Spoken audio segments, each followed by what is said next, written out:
People tell each other stories and they ask about each other's stories, and stories come up a lot because we tell each other stories, and a common way that stories come up is people ask each other about each other's scars. My scar that I really want to show off is a tiny, tiny scar on my finger.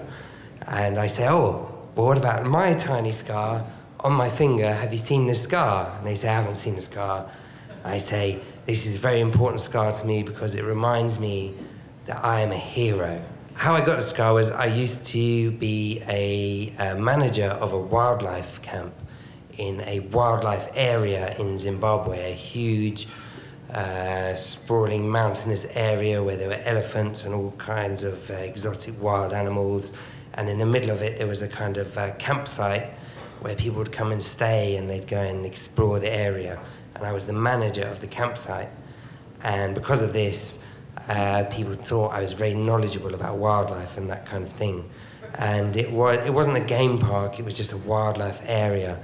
And people would, in the local area, would think, oh, there's that guy who runs the campsite, he probably knows a lot about elephants and things like this. And people used to ask me my advice, and I didn't have any response because I didn't really know anything, I just managed the campsite. And one day, I was approached by a group of local farmers, and they had a huge sack, and they were walking towards me, and they were smiling, and they said, James, we have a huge sack. And they put the sack down in front of me.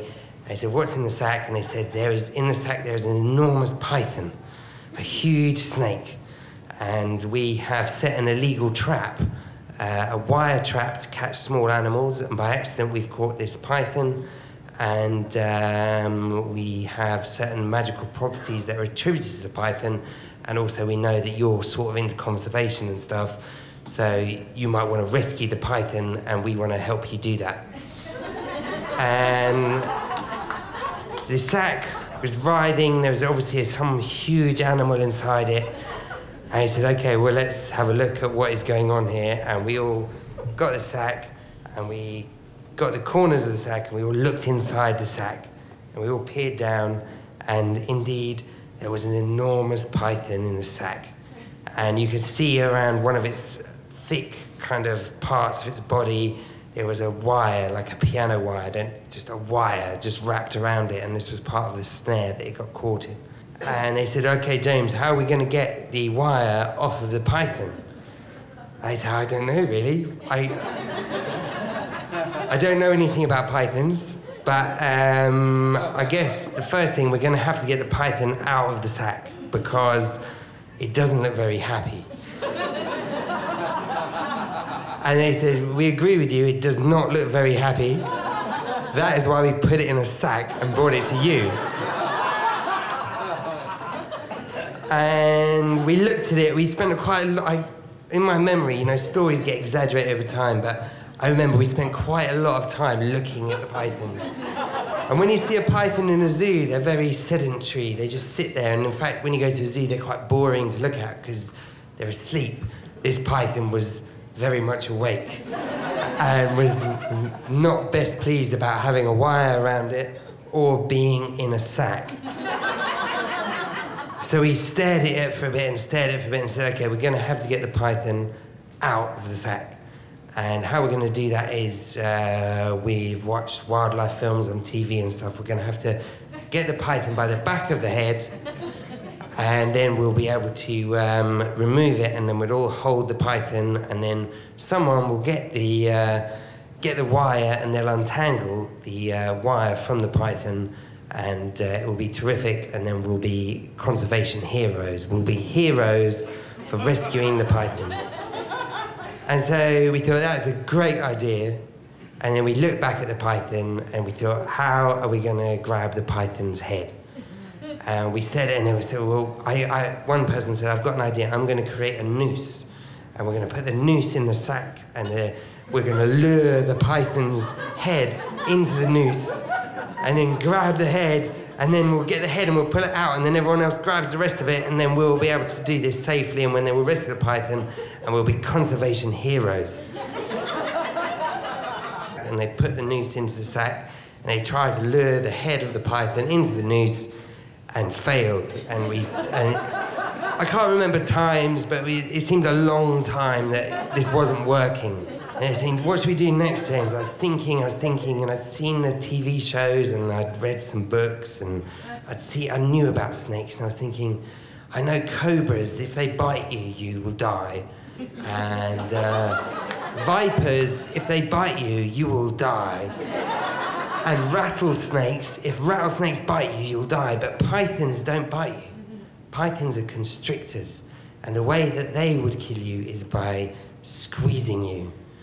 And so this animal, this huge, enormous python, looks pretty dangerous, but all it wants to do is cuddle me.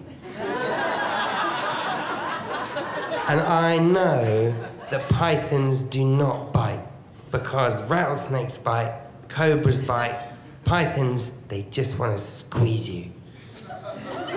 And so we were staring at the python, as I say, it was quite a long time because no one knew what to do. And eventually I must have built up the courage and I counted down from 3 or held my breath or something. And I opened the bag and I thought, I'm just going to grab the python's head because this is going on too long. And we opened the thing and it was all in slow motion in my memory. And I put my hand into the bag to grab the python's head. And maybe some of you are zoologists, but in fact, pythons are incredibly dangerous and have the most dangerous bite in the animal kingdom. They're in fact very fast predators, and they have over 100 teeth in their mouths, which all face backwards just to exacerbate the bite. So if it bites you, if they bite any animal, they can, once it bites you, it could eat a whole antelope and it will crush the whole thing and pull it into its mouth. They're incredibly dangerous. And it's a stupid thing to do. To get bitten by a python is extraordinarily stupid. And it shot up and it exploded towards me and it was huge, this thing. And I managed at the last moment to pull myself away, but it managed to rip open the entire length of my finger. And I was very lucky not to be swallowed by this python. It scratched me. I sprayed blood everywhere, and I would like to remind you, about 2 seconds previous, we'd just been staring silently into the bag.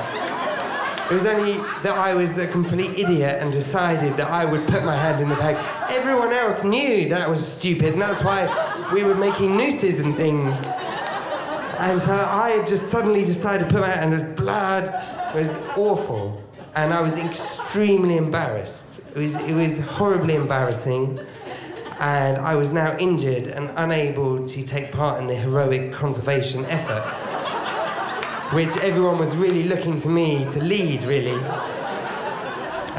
Some clever chap had, in fact, sensibly noosed the head of the python, and they now had this 3, or as I like to remember, 4-metre-long python laid out, and they were holding it carefully and sensibly. And someone was heroically unravelling the wire from the torso of the python, and they saved the python. And so they decided to take a photo, and I was a bit left out by this point. And I had a big bandage on, and also I just felt a bit sheepish.